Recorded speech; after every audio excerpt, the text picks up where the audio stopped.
The front page of a major newspaper in America recently said the eyes of America are on Nashville. Why? How's it going to impact us? And it will impact you. I want you to know I just returned minutes ago from a doctor's appointment. I did something careless and I had a stiff neck for 4 days. It was very painful. But you know what? It's one thing to have a stiff neck in the natural because of stupidity or foolishness. It's another when you have a stiff neck towards God when He's trying to call us and challenge us to something special in our generation. Stay with me.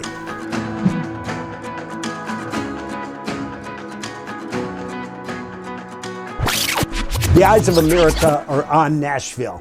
Let's talk about it. Recently, there's been so many things happening, these developments. Number one, there was a shooter. There was a young woman saying that she was a man, a transgender, and in a maniacal, bizarre, and macabre way, had a manifesto and went into a Christian school and literally shot in a merciless way 3 young children, 9-year-olds and 3 adults, and had a plan to shoot up the whole school. Recently in Colorado Springs, they just arrested another transgender that was plotting a similar thing. What's going on? Well, we saw the media began to twist it. And they said, well, you know, this person, the way they were treated and, you know, and all of that stuff, they spin it in a particular way. But I'm proud of the way Nashville handled it. The police went in and our police chief said this was what? This was a woman. A woman that had about 7 guns in the home and a manifesto and was evil and was eventually killed. What else happened in Nashville? Well, we saw the day after, I was in a city council meeting in Franklin, where I live, Franklin, Tennessee. And there was an issue on the table, and 95% of the people packed the city council meeting to express in a compassionate and responsible way why we felt that the LGBTQ gay pride event, that they should not be granted a permit for another pride event. They said it was going to be family friendly and everything was going to be all, you know, families and children and everything. And then they broke trust. We saw a man in a sexually charged way that was dressed like a woman, and he was gyrating, and it was just pathetic. And it was right before the children. And see, our city officials, they have a responsibility, a sacred duty before God to do what? To guard our parks, our public places, to ensure that they are safe places for families and children. And so we said we feel that they need to have a consequence for what they violated last year while we work on very fair and objective criteria for use in the park. Another thing that happened was after this, then we saw this. We saw that there was an uprisal in the city capitol. Some legislators, they encouraged people to come, and it was almost a riot in the state capitol. And of course, when you looked in the newspapers, how did they spin it? Well, they spun it as, you know, this is guns. Guns must be eliminated. And that's what it was, a gun rally. But then they tried to tie it in. Some of these people tie it into, you know, this is what's happening. And that's why innocent people like this transgender woman was killed. And then she, you know, reacted and killed people. It's a false narrative, and it's spun wrongly. Another thing we saw was then 3 people in Tennessee in the state legislature, they were expelled because they were promoting this. Allegedly, that's what they were doing. And so it was dangerous. And so then how does the media spin it? The Tennessee 3, you know, 2 of them were black and 1 woman, you know, she was white. And she didn't get expelled by 1 vote, but the other 2 did, so it's racist. And Kamala Harris, she doesn't have time to go to the border and deal with them, but boy, she came here, and all of a sudden you start seeing race baiting and all of these things take place. And then, of course, Mr. Biden, and not that he's doing it, I don't think he knows what's going on in many places, but he began to spin that we need to have a proclamation for Transgender Visibility Day. And people were putting before Congress just days ago, you probably saw it, a transgender Bill of Rights. And you start to see this stuff going on, and that there should be a day every year, just like a gay pride event. We need to have not just a month of that, transgender days and events and a flag and all the rest of that. All of this has been spinning. Now, what about Nashville, and how does this impact us and you? Well, first of all, let me tell you this, that George Whitefield in the First Great Awakening preached, and Ben Franklin listened to him and was inspired to the max. And when George Whitefield died, Ben Franklin, who published some of his sermons, he challenged Christians. He said, you know, what he preached was so authentic and real and passionate. Why don't you establish a Christian community? And so the people said, let's do it. So they migrated to Kentucky and then came to where? Tennessee, and they established Franklin, Tennessee. That was over 200 years ago. And in our city square, E.M. Bounds, the great intercessor, would lead in prayer meetings.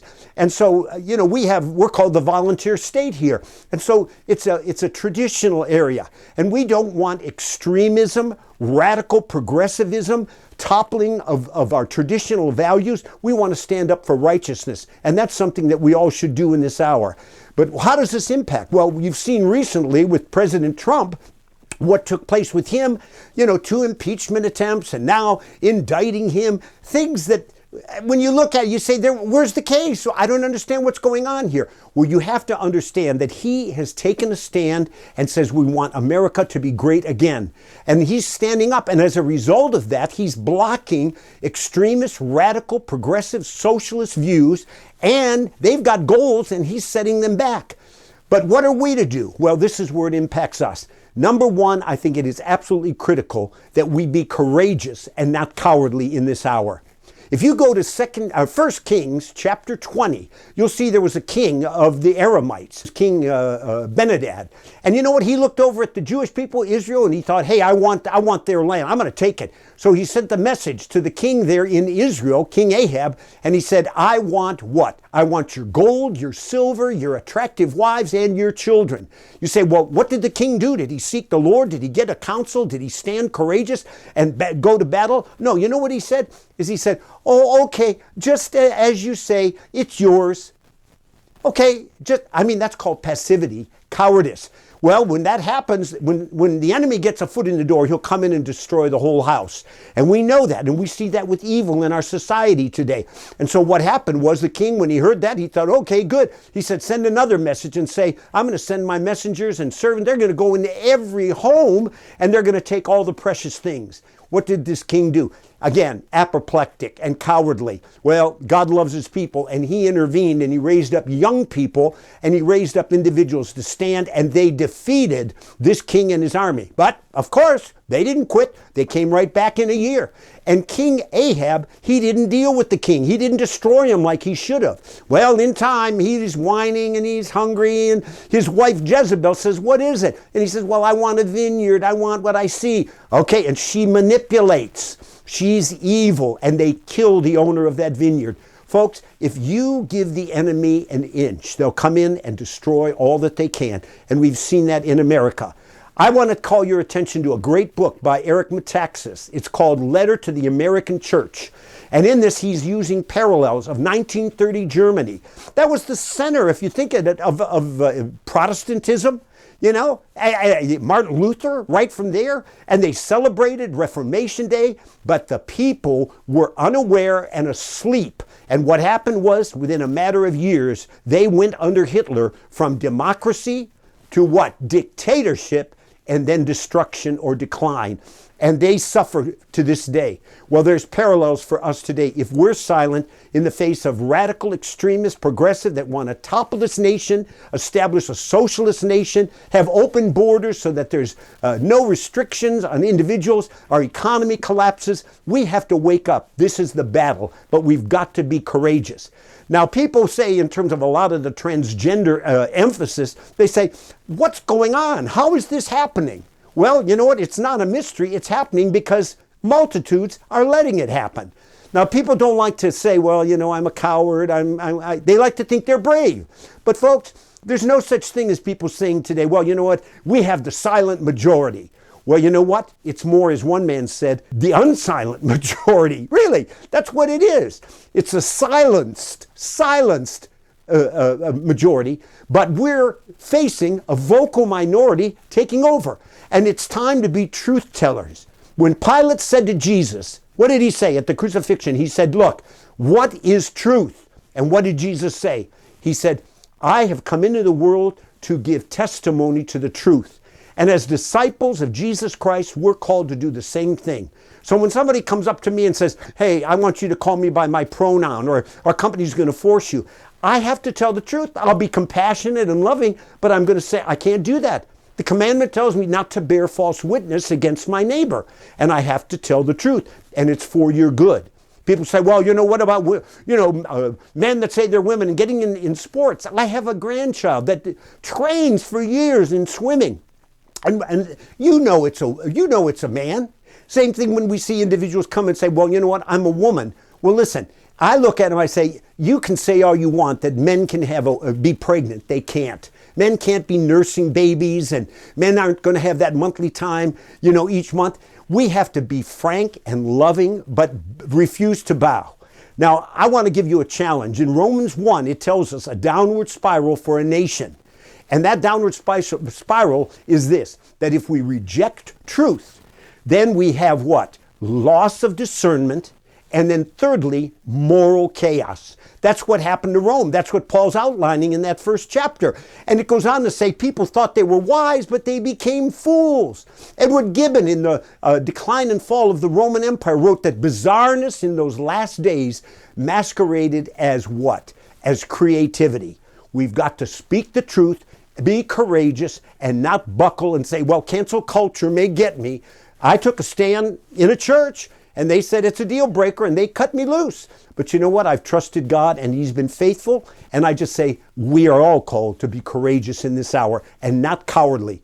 Now, let me tell you this. This is an imaginary scenario, and I want to close with this because right now, all of what's happening here is impacting you, and we've got to take our stand. Supposing there was a movement that you read about, let's say in the coming weeks, and they said, you know what it is? It's the trans-rebe movement. The trans-rebe. And you say, what's that? Well, trans-rebe is trans-rebirth. People that believe in reincarnation and rebirth and transmigration, of a body, of a soul from a body. And then people come back in a new form. And we have got to have a promotion of this.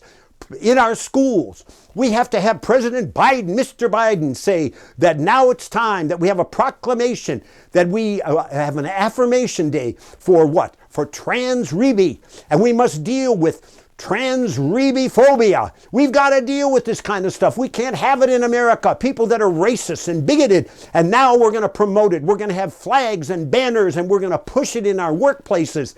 You say, Larry, that's nonsense. That can't happen. Well, that's happening right now in our country. And I want to challenge you, don't be stiff-necked. Be courageous. The Bible says this, he who stiffens his neck, often having been reproved, will suddenly be cut off, and that without remedy. That's not going to be us. We're going to stand for Jesus and the truth in this critical time.